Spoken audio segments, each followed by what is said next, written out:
Mundo Católico presenta El Pulso del Papa.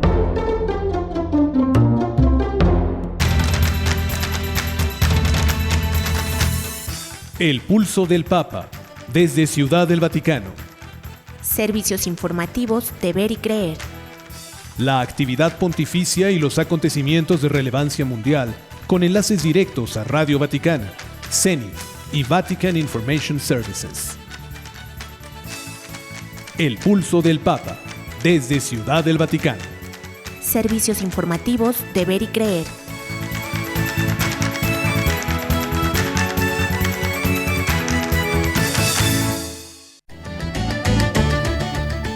El Papa afirma, el propósito de toda vocación es ser hombres y mujeres de esperanza. Y pide liberar a secuestrados en Haití y reza por el fin de la guerra en Ucrania, Tierra Santa, Sudán y Siria. El Santo Padre afirma, Semana Santa es tiempo de gracia para abrir el corazón a Jesús. Y alienta a estudiar el catecismo de la Iglesia Católica. Francisco afirma, la Iglesia Católica es aliada de los pueblos indígenas y de la ciencia. El Dicasterio para el Diálogo Interreligioso en el Vaticano da mensajes a musulmanes por Ramadán. Toda guerra es fratricida, ninguna es santa. Entregan miles de firmas en contra de la promoción de eventos que se burlen de la fe en México. Obispos piden desescalar la violencia en el sur de Colombia. Denuncian intento de erradicar por completo la fe en Nicaragua a puertas de Semana Santa. Y por último, arzobispo de Estados Unidos se pronuncia sobre supuestas profecías de la misión de la Divina Misericordia. Estas y muchas más noticias aquí en El Pulso del Papa desde Ciudad del Vaticano. Servicios informativos de Ver y Creer.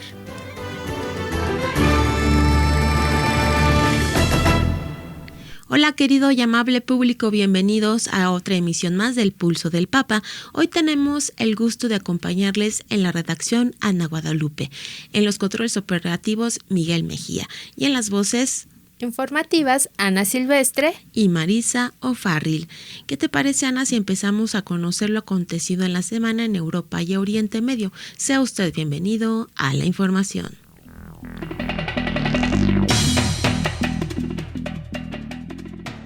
El Papa explicó en el mensaje para la Jornada de la Oración por las Vocaciones 2024 que el propósito de toda vocación es llegar a ser hombre y mujeres de esperanza, dando cuerpo y corazón a la esperanza del Evangelio frente a los desafíos de nuestra época. Así, ha enumerado las dificultades que afrontan la humanidad con la Tercera Guerra Mundial a pedazos, las multitudes de migrantes que huyen de sus tierras en busca de un futuro mejor, el aumento constante del número de pobres y el peligro de comprometer de modo irreversible la salud de nuestro planeta.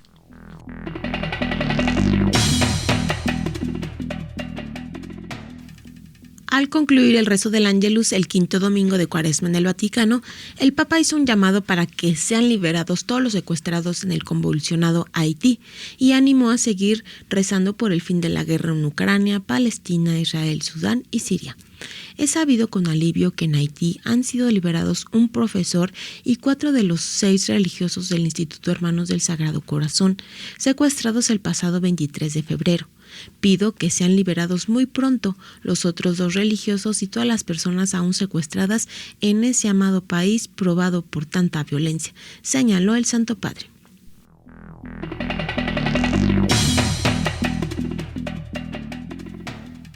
El Santo Padre envió un mensaje en video a los organizadores de la Semana Santa en Mérida 2024 en España, en el que afirma que la Semana Santa es un tiempo de gracia para abrir el corazón a Jesús. La Semana Santa es un tiempo de gracia, no lo olvidemos, es un tiempo de gracia que el Señor nos da para abrir las puertas de nuestros corazones, de nuestras parroquias, de nuestras cofradías, indicó el Santo Padre en su mensaje publicado por la Oficina de Prensa de la Santa Sede.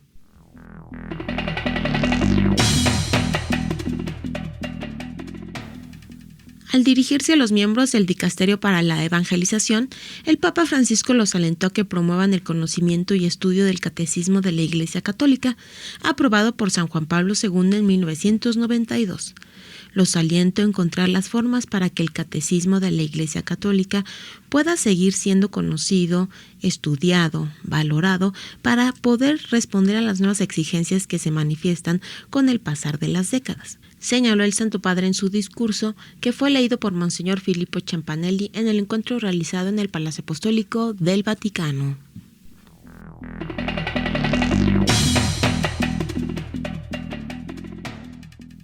Francisco recibió a los participantes del encuentro sobre el conocimiento de los pueblos indígenas y las ciencias, promovido por la Academia Pontificia de las Ciencias y las Ciencias Sociales.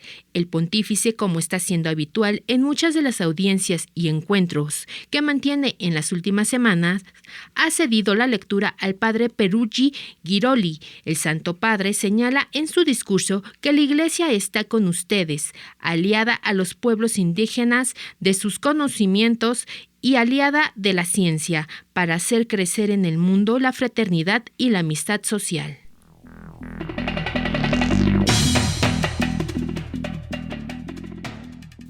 El Dicasterio para el Diálogo Interreligioso en el Vaticano publicó un mensaje dirigido a los musulmanes por el Ramadán, tiempo de ayuno y purificación, en el que recuerda que toda la guerra es fratricida y ninguna es santa. En el texto publicado, que también considera el de la fiesta del fin del ayuno, el Vaticano explica que habría preferido tratar otro tema, pero son tantos los conflictos bélicos que la situación del mundo se ha vuelto verdaderamente alarmante.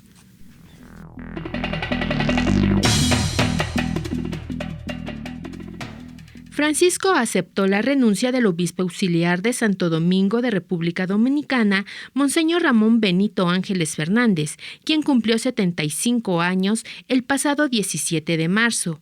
En febrero, la arquidiócesis negó que estuviese investigándolo por presunto abuso de una menor en 1994, como indicó el sitio web Info Vaticana.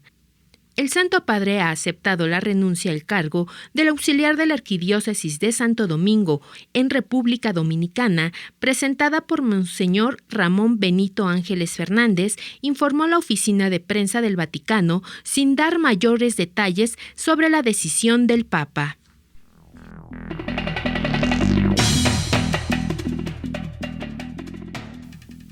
La Secretaría General del Sínodo de la Sinodalidad presentó 2 nuevos documentos en los que se establece la creación de nuevos grupos de trabajo y estudio de cara a la celebración el próximo mes de octubre de su segunda sesión. El primero de los documentos se titula «Cómo ser Iglesia Sinodal en Misión, 5 perspectivas para profundizar teológicamente de cara a la segunda sesión de la 16ª Asamblea General Ordinaria del Sínodo de los Obispos». En él se explica que entre la primera y la segunda sesión del Sínodo de la Sinodalidad, la Iglesia está comprometida en una nueva fase consultiva a partir de la pregunta orientadora «¿Cómo ser una Iglesia sinodal en misión?».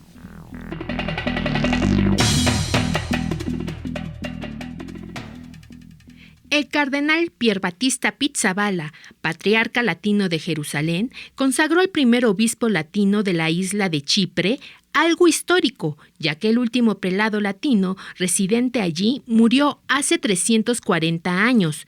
Según informó el Patriarcado Latino de Jerusalén, la consagración episcopal de Monseñor Bruno Barriano como obispo auxiliar de Jerusalén y vicario patriarcal para Chipre se realizó el pasado sábado 16 de marzo en el Centro de Conferencias de Filoxenia.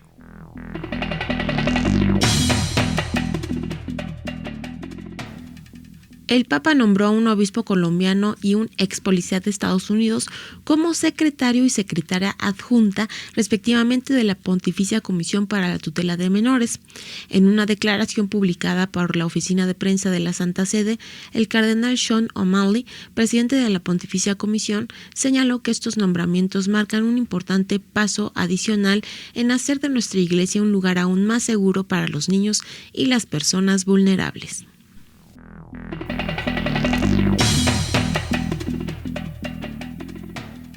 Y hasta aquí el resumen informativo de esta semana del Vaticano, Europa y Oriente Medio. Más adelante les presentaremos las noticias más importantes de México y América. De mientras, vamos a hacer un enlace con Radio Vaticana, la radio del Papa, para escuchar la audiencia general de esta semana en español. Radio Vaticana, la radio del Papa. Queridos hermanos y hermanas, dedicamos nuestra catequesis de hoy a reflexionar sobre la virtud de la prudencia. La prudencia forma parte de las virtudes cardinales, junto con la justicia, la fortaleza y la templanza. Esta virtud dispone la inteligencia y la libertad a discernir y a obrar nuestro verdadero bien. Antes de tomar decisiones, la persona prudente pondera las situaciones, pide consejo, intenta comprender la complejidad de la realidad y no se deja llevar por las emociones, las presiones o la superficialidad. En varios pasajes del Evangelio encontramos enseñanzas de Jesús que nos ayuden a crecer en el conocimiento de esta virtud. Por ejemplo, cuando describe la acción del hombre sensato que construyó su casa sobre roca y la del insensato que la edificó sobre arena. Estas imágenes evangélicas que ilustran cómo actúa la persona prudente nos muestran que la vida cristiana requiere sencillez y al mismo tiempo astucia para saber elegir el camino que conduce al bien y a la vida verdadera.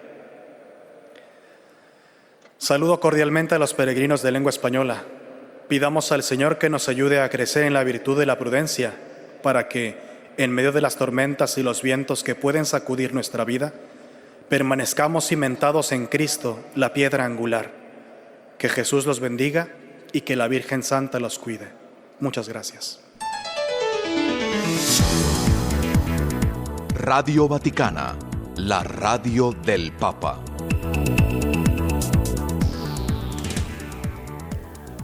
Y hasta aquí nuestro enlace con Radio Vaticana, la radio del Papa. Hagamos nuestra primera pausa, pero regresamos con una entrevista de El juicio de Jesús con el padre Rogelio Ayala, el padre Jesús María Aguiñaga y el maestro Joel Salinas. Queremos conocer su opinión.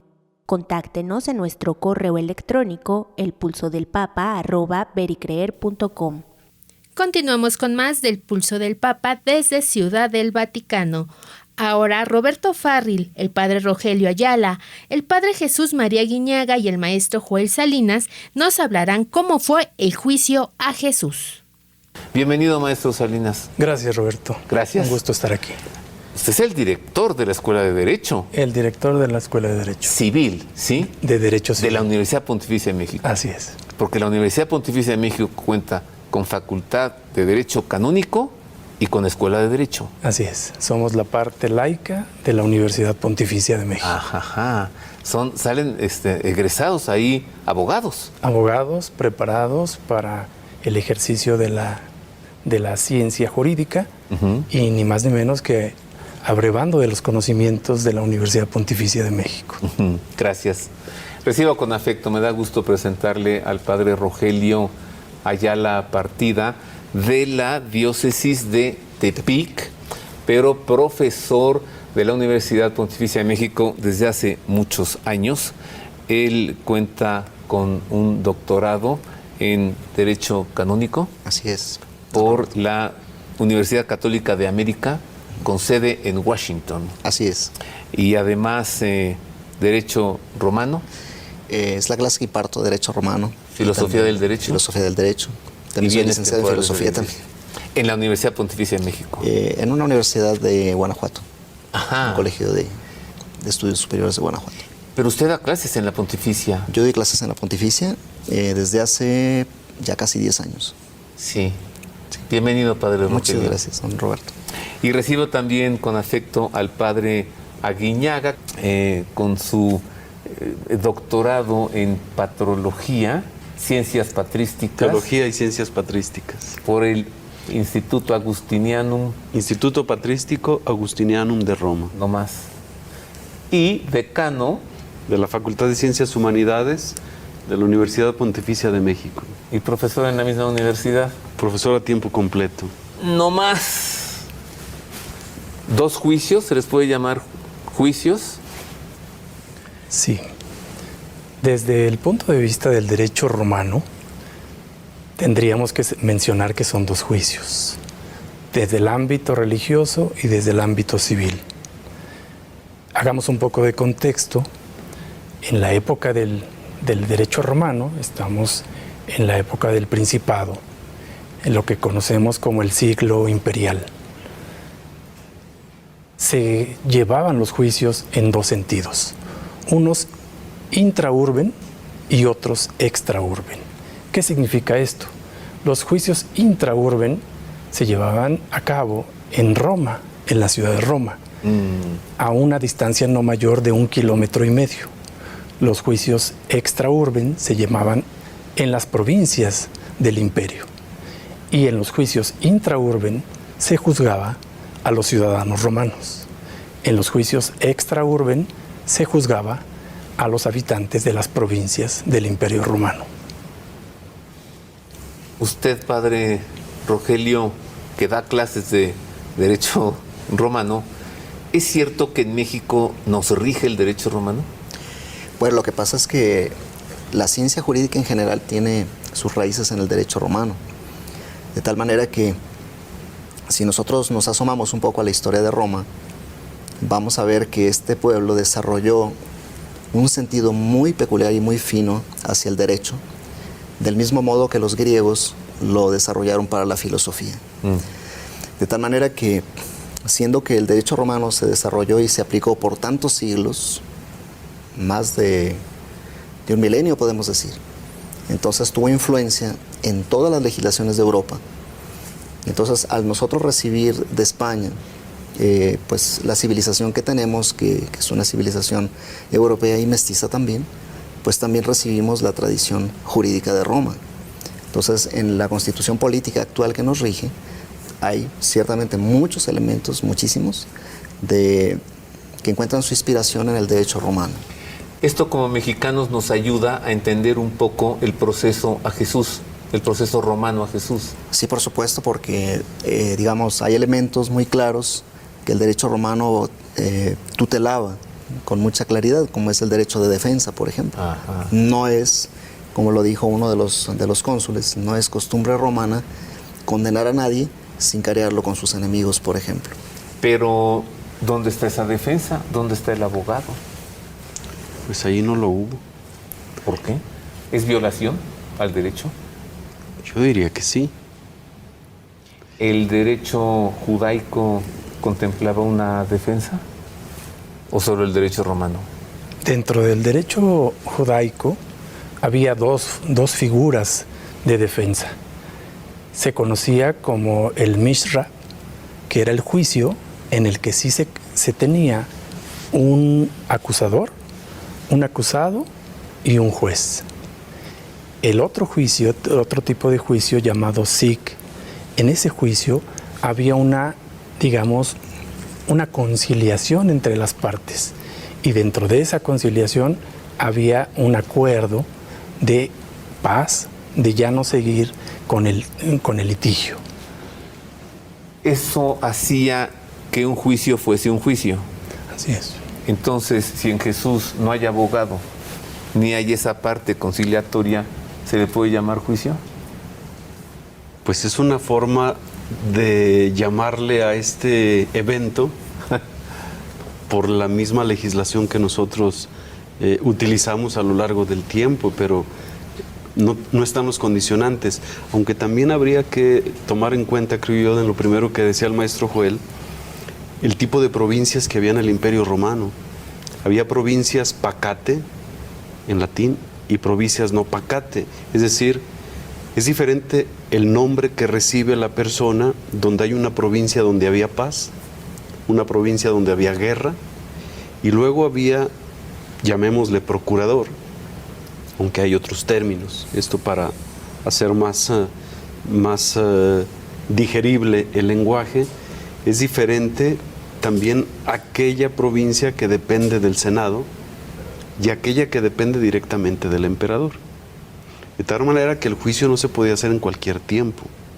El juicio se realizaba cuando estaba ahí, porque había fiesta, porque había un evento en aquella zona. Ahí vendría qué había en Palestina para que estuviera ahí el procurador. Pero también dónde estaba el gobernador, Porque el Evangelio nos dice que Jesús nació en Belén siendo gobernador de Siria, Quirino. Entonces en Judea no había gobernador. ¿La provincia romana era Judea o era Siria? O sea, no hay gobernador para Judea. Así es. Hay un pretor o un procurador. Así es. ¿Qué nos dicen ustedes? Dentro de esas provincias había un reconocimiento en algunas. Lo curioso del caso de Galilea, por ejemplo, es que no tenían el reconocimiento como ciudadanos como sí lo tuvieron otras provincias. Pero tienen un rey. Tuvieron un rey, sí. Y la diferencia es que por las rebeliones constantes que tenían contra el imperio, no alcanzaron el grado de ciudadanos que podían adquirirlo. Por eso eran juzgados en otro tipo de proceso que era específicamente para las provincias, los habitantes como de provincia. Y las penas incluso eran diferentes a los ciudadanos romanos, a las cuales les aplicaban diferentes elementos probatorios, pero además los ciudadanos, aquí era lo interesante, que los ciudadanos romanos sí podían apelar ante el César. Como San Pablo. Así es, ellos sí podían apelar. San Pablo adquirió la ciudadanía romana, pero los provincianos no podían apelar ante el César. Esa es la diferencia. Por eso Pilato, padre Rogelio, lo manda con el rey de Galilea, Sí, Herodes. sí, fue un diálogo por ahí que, como decimos, ¿verdad?, lo trajeron de aquí hacia allá. Sin embargo, tengamos que en cuenta que ese poder real que tenía este rey, pues estaba muy limitado. Por ejemplo, no tenía derecho de espada. Y lo que sus enemigos buscaban era poderlo condenar a muerte. Por eso llevaron la causa ante el procurador romano. Eso hay que tenerlo muy en cuenta. Así lo describe el Evangelio. Esto, yo vuelvo a preguntar, ¿es un juicio en el Sanedrín? Maestro Salinas, ¿se le puede llamar propiamente un juicio? Roberto, no. Propiamente dentro del derecho romano no es un juicio. Pero Sanedrín. Adentro del Sanedrín tampoco es un juicio. Pareciera que hubo un acuerdo previo entre el pretor y el Sanedrín para la detención. ¿Sí? Pareciera. A ver, esto es muy novedoso. ¿No? ¿Ya estaban de acuerdo? Pareciera. A ver, yo siempre he pensado que Pilato conoció a Jesús el viernes. No, ciertamente él ya tenía antecedentes, pero pareciera que por las formas en que se dio la detención, no hubo una orden de aprehensión, pero sí hubo un acuerdo previo entre el pretor y el Sanedrín. No hubo milites romanos en la aprehensión en el huerto. No. Eran sicarios. Eran sicarios y lo hicieron de una manera, pues, en lo oculto, fuera de toda orden. ¿Y Roma ya estaba enterada? Y al parecer dentro de la escritura se señala que los antecedentes no se tenía conocimiento, pero por las formas en que se dieron, habría la posibilidad de que hubiese un acuerdo previo. Ahora, en los juicios o en el derecho, no sé si se le puede llamar derecho, padre Rogelio, a las acciones judías, ¿se contemplaban derechos humanos para el reo o los judíos no conocían eso? Bueno, los judíos tenían también una tradición muy fuerte de la ley, la Torá, que en realidad los 5 primeros libros de la Biblia, que son el centro, el núcleo y el corazón de la espiritualidad judía y del ser judío, tiene muchísimas legislaciones y muchísimas normas. Dentro de esas, pues señalan delitos, se señalan también ciertos procedimientos. Hay, por ejemplo, una parte en donde se dice, si alguien tiene un hijo glotón y bebedor, tendrá que llevarlo ante los ancianos y deberán lapidarlo. También los judíos tuvieron una tradición muy amplia de interpretación de eso. Por ejemplo, decir la parte de exoneración de todo eso, ¿no? Por ejemplo, si es el padre pero la madre no se puede aplicar la pena. Si es glotón pero no bebedor, no se puede aplicar la pena. Si tiene limitaciones de oído o de habla, no se le puede castigar. Es decir, toda una cultura de interpretación legal también, ¿no? Entonces, en este caso, claro que tenían ellos juicios. Yo le pregunto, si acaso tenían el concepto de derechos del reo, porque la manera en la que tratan al Señor, en la residencia de del sumo sacerdote, de Caifás, cómo se ponen a escupirlo, a bofetearlo, a golpearlo. Esas cosas no se hacen en un juicio. Sí, por supuesto, claro. Yo pienso que había esa sensibilidad en general en las autoridades de los derechos del reo. Pero aquí tengamos que partir de un punto muy importante, que es que ya había un prejuicio en su contra. Eso. Él había atentado, en cierto modo, o al menos sentían ellos un atentado contra sus intereses, entonces había que buscar maneras legales para culparlo. Pero es un prejuicio. Sí, es un prejuicio, o sea, no están buscando la verdad de un delito, sino que ellos buscan su muerte porque ya ellos se sienten amenazados en sus intereses. Entonces hay que armar lo legal para poderlo llevar a la muerte. ¿Usted qué hubiera hecho, padre Aguiñaga? Si sus obispos y sus líderes religiosos le dicen, grita que Barrabás. Yo me he puesto en los zapatos de estos. Todos ustedes digan que suelte a Barrabás. Ya imagino yo diciendo eso, que al domingo siguiente voy a misa, no me dejan entrar. Pero además, ¿dónde estaban los suyos? Los que dijeron, yo no te negaré jamás. La figura de Barrabás es muy interesante. El Papa Benedicto XVI nos ofrece una reflexión muy interesante sobre este personaje. Para empezar, el nombre, ¿no? Bar Abba, el Hijo del Padre. Wow. Cuando que Jesús es el verdadero Hijo del Padre, ¿no? Del Padre Celestial. Ahora, el Evangelio nos dice que Barrabás era un preso famoso. Entonces no podemos imaginar un ladroncito de morralla de la plaza, ¿no? O un carterista, no es eso. Ni un ladrón siquiera, sino un bandido. Es decir, el líder de una banda liberadora que también pretendía ser el Mesías, que se estaba rebelando contra la autoridad romana y era un preso famoso, es decir, un preso político. Eso era verdaderamente una amenaza para Roma, una verdadera amenaza política. Barrabás. Sí, claro, por supuesto. Sí. Y entonces el Señor le pone a consideración del pueblo a quien quieren que le suelte por virtud del divino emperador. Y dicen, suéltanos a Barrabás. Y ahí es donde el Papa Benedicto dice, esto tiene una categoría teológica, porque la humanidad ha escogido al Hijo del Padre, pero al Hijo del Padre equivocado, al político.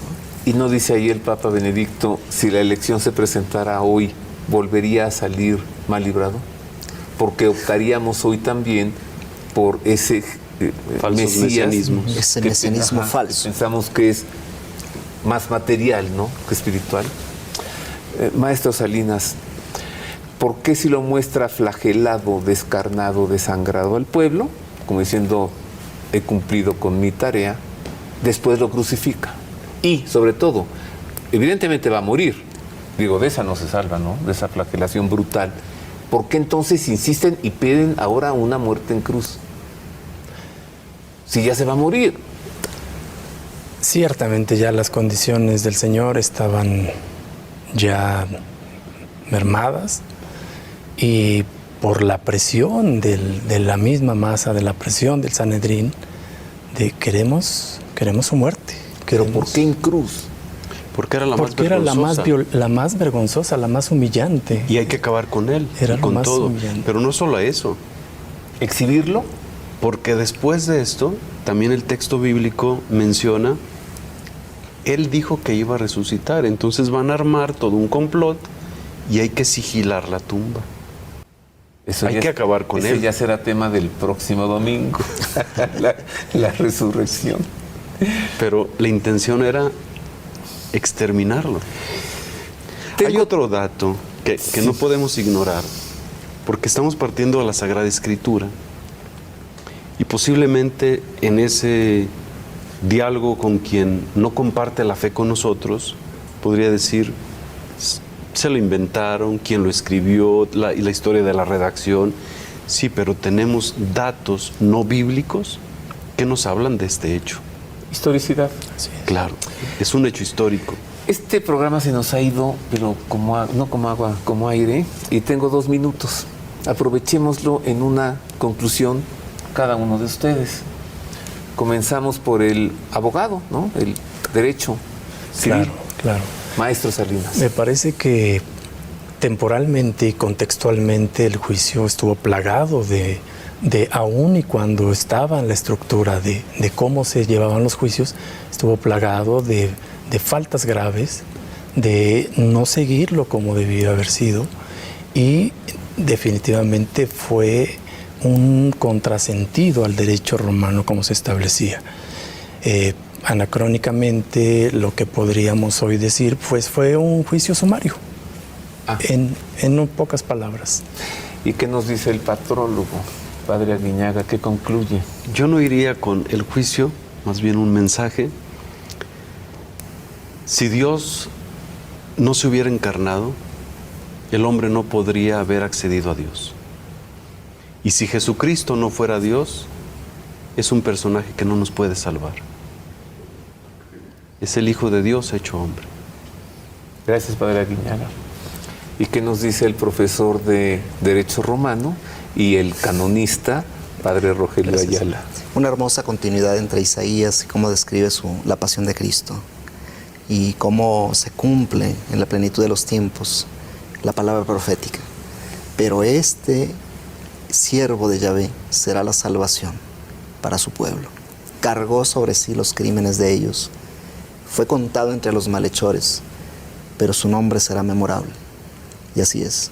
El Señor marcó la historia de la humanidad y aún la injusticia del juicio es un ejemplo de justicia para la humanidad, de lo que no debemos hacer y del camino que debemos seguir para ser discípulos del Hijo de Dios. Y así termina nuestra entrevista. Ahora vayamos a otra pausa comercial, pero regresamos con el resumen informativo de América y México y con el editorial. Vamos a una breve pausa comercial y regresamos. No se vayan. Haga suyo este espacio. Le invitamos a enviar sus sugerencias y opiniones a nuestro correo electrónico elpulsodelpapa@pericreer.com. Continuamos con más del Pulso del Papa desde Ciudad del Vaticano. Ahora escuchemos el resumen informativo de esta semana de México y América. Estas son las noticias más importantes.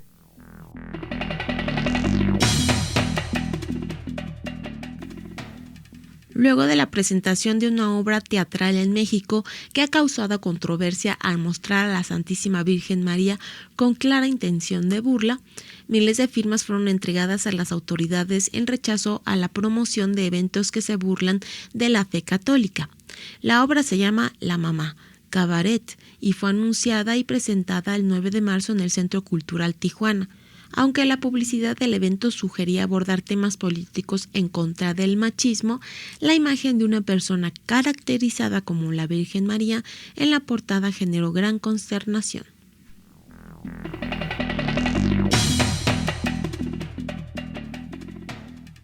La presidencia del episcopado colombiano y los obispos de los departamentos de Nariño y Cauca hicieron un llamado urgente a lograr el descalamiento de la violencia en ambas regiones y llevar a las poblaciones afectadas la atención humanitaria que necesitan.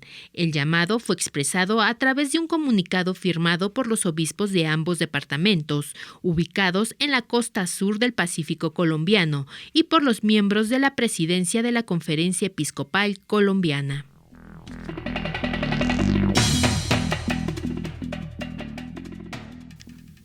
A pocos días del inicio de la Semana Santa, los católicos en Nicaragua se preparan para las celebraciones religiosas en medio de la persecución contra la fe, emprendida por la dictadura de Daniel Ortega y su esposa y vicepresidenta Rosario Murillo.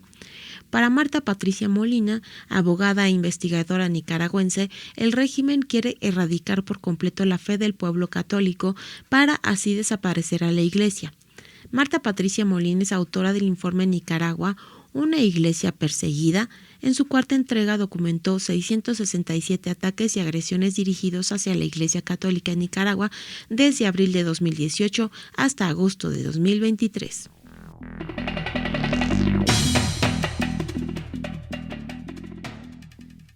El arzobispo de San Antonio, Texas, Monseñor Gustavo García Siller, se pronunció sobre las supuestas profecías de la Misión de la Divina Misericordia en Texas, fundada por el sacerdote John Mary Foster. En un mensaje publicado el pasado 15 de marzo, el prelado explicó que se dirige a los fieles ante la publicación de las recientes y supuestas profecías. El padre Foster, y ante los muchos mensajes de preocupación enviados a mí y a oficiales arquidiocesanos, el arzobispado de San Antonio precisa que si bien se esperaba que la misión de la Divina Misericordia creciera, eso no sucedió y resalta además que no es una comunidad religiosa, erigida ni de derecho diocesano o pontificio.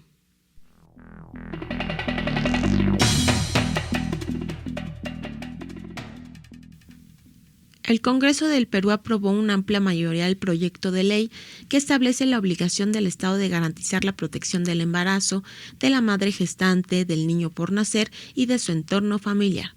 Esta iniciativa, liderada por la congresista Rosángela Barbarán del Partido Fuerza Popular, se aprobó el miércoles 13 de marzo con 87 votos a favor, 18 en contra y 7 abstenciones, y ya ha sido enviada al Poder Ejecutivo para su promulgación.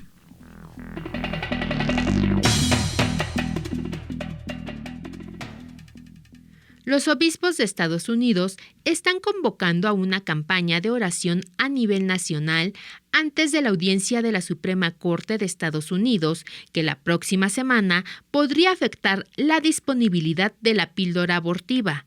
El año pasado, el tribunal anunció que revisaría un fallo del Tribunal de Apelaciones del Quinto Circuito decidido en agosto del 2023 y que imponía restricción a la píldora abortiva por motivos de seguridad. La decisión final de la Corte Suprema podría restringir el envío de este fármaco por correo.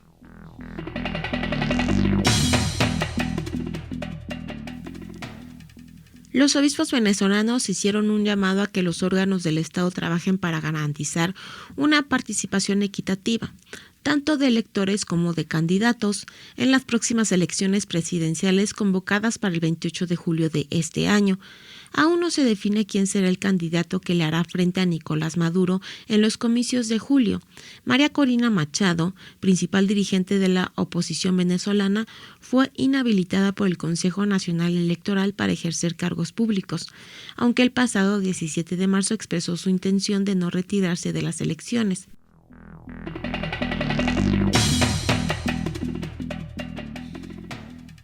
La iglesia de Santa Bárbara, una de las más antiguas de Bogotá, Colombia, fue objeto de un robo sacrílego, luego que unos desconocidos se llevaran la hostia consagrada que estaba en la custodia del altar mayor. En declaraciones a Noticias Caracol, el sacerdote de esta iglesia del siglo XVI, el padre Nicolás Garzón, relató que se enteraron del robo cuando la colaboradora principal de la iglesia le preguntó si había retirado el Santísimo. Fue cuando efectivamente me di cuenta de que faltaba la hostia, indicó.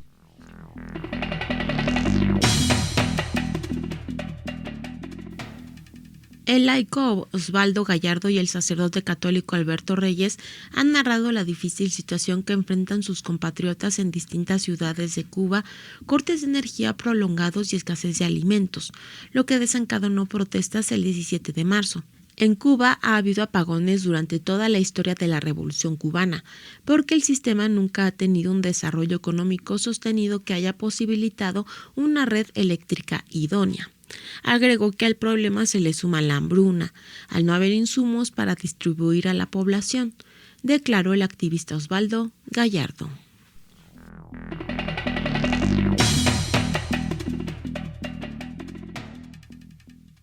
El arzobispo de San José, Costa Rica, Monseñor José Rafael Quirós, recibió a los líderes masones de Costa Rica, un evento que el arzobispado describió como una visita de cortesía. La reunión del arzobispo se trató de una de las visitas de cortesía. Ellos le compartieron a Monseñor cómo están organizados en Costa Rica, indicó Jason Granados, encargado de la comunicación de la Arquidiócesis de San José, sin dar mayores detalles sobre el evento.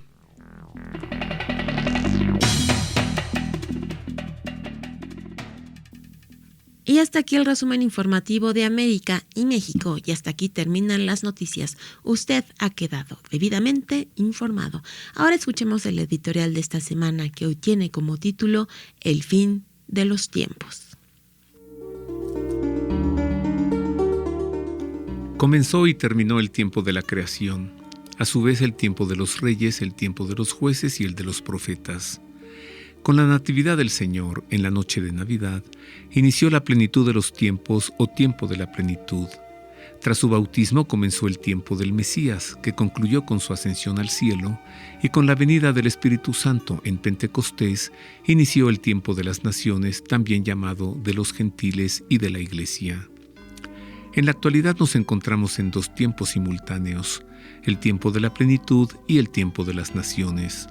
Estos tiempos, a su vez, así como comenzaron, así también habrán de terminar. Sería pretencioso considerar que no tendrán fin, pues solamente en el cielo, que es la eternidad, no hay tiempo, en tanto que la existencia sí está demarcada por el tiempo. Porque 1000 años a tus ojos son como el ayer que ya pasó, como una vigilia de la noche. Suelen confundirse dos tiempos de la historia, el fin de los tiempos y el fin del mundo. Ambos son diferentes el uno del otro y ocurrirán en momentos diversos. Primero habrá de ocurrir el fin de los tiempos, que se refiere al fin del tiempo de la plenitud y al tiempo de las naciones, y en otro momento, en otro tiempo, ocurrirá el fin del mundo, que no implica el fin de la humanidad, pues como dijo el Señor, el cielo y la tierra pasarán, pero mis palabras no pasarán. El tiempo en el que hoy vivimos no es el último, sino el penúltimo. Estamos situados en un intervalo entre los acontecimientos profetizados en el discurso escatológico y la parusía. Es al fin de los tiempos al que se refiere el capítulo 13 del Evangelio de San Marcos, el discurso escatológico que pronunció Jesús, un texto misterioso de género escatológico y también apocalíptico que quiso revelar para que en cualquier momento de la historia se conociesen las cosas que habrían de suceder. No es gratuito que el Señor así lo quisiera, pues su dicho consiste en palabras de esperanza para todo tiempo, especialmente en ocasiones de persecución por la fe. A la vez dio a conocer que la historia camina hacia un final querido y prometido por Dios y que consiste en la parusía de Jesús cuando venga a reunir a sus elegidos. Jesús, que sonríe todas nuestras alegrías y llora todas nuestras lágrimas, quiso revelar los tiempos por venir a fin de ser para todos los suyos un abrigo de esperanza, y advirtió a su rebaño profetizándole las amenazas de los lobos de la noche. Hemos de estar ciertos de que a partir del momento en que el Señor reveló este misterio, todo lo dicho por Él ha de cumplirse puntualmente, pues es palabra suya. Así, el análisis del discurso escatológico ha de hacerse a la luz de los acontecimientos que ya se han verificado y en atención a los que aún no se han cumplido, pues todo intento por forzar las profecías o adelantarlas en el tiempo corre el riesgo de derivarse en cálculos desprovistos de esperanza, cuando la intención del Señor fue, precisamente, fortalecernos en momentos de desesperanza. Toda profecía es misteriosa hasta que no se ve cumplida, al igual que una vez que se cumple es sencilla de entender. Antes de la natividad del Señor, por ejemplo, nadie comprendía la profecía que indicaba que nacería de una virgen, pero a partir de la Anunciación, la Encarnación y la Natividad cobró todo su sentido. De igual manera, las profecías contenidas en el discurso escatológico que ya se cumplieron, como ocurrió con la destrucción del Templo de Jerusalén, encuentran su actual explicación en la historia, en tanto que las que no se han visto cumplidas se encuentran cubiertas por un velo de misterio hasta que no sean desveladas por su cumplimiento en los años por venir. Una interpretación llana del discurso escatológico se restringe a una escatología personal, aunque es irrecusable que las advertencias y promesas pronunciadas aquí por el Señor se refieren a la humanidad en su conjunto y a un futuro por venir en un tiempo que, aunque es desconocido para los hombres, no lo es para Dios. El contenido del capítulo 13 del Evangelio de Marcos es la respuesta que Jesús dio a un discípulo que, maravillado por la grandiosidad del templo, compartió con Jesús su sorpresa, y a la respuesta que dio a Pedro, Santiago, Juan y Andrés acerca de cuándo sería destruido el templo.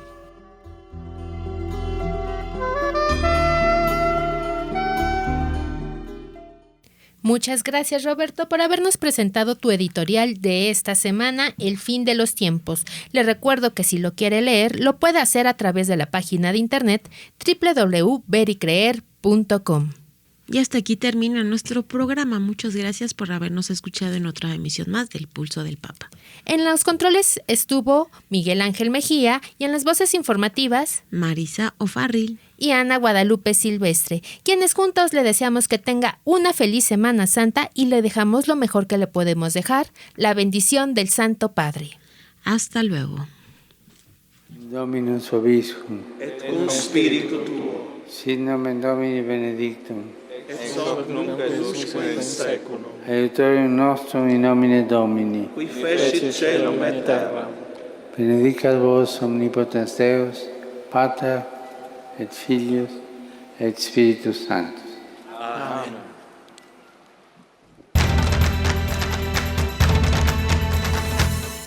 El Pulso del Papa, desde Ciudad del Vaticano. Servicios informativos de Ver y Creer. La actividad pontificia y los acontecimientos de relevancia mundial, con enlaces directos a Radio Vaticana, CENIF y Vatican Information Services. El Pulso del Papa, desde Ciudad del Vaticano. Servicios informativos de Ver y Creer.